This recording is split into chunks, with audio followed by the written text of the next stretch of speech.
पेड़ दिख रहा है वो सुदली गेट है, तो कुछ नहीं है, खाली पानी ही पानी है, दूर दूर तक खाली पानी है और कुछ नहीं है।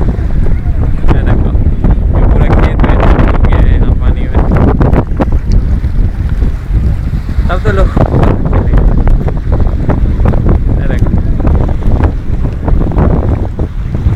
वो ट्रक खड़ी है 2 आगे में,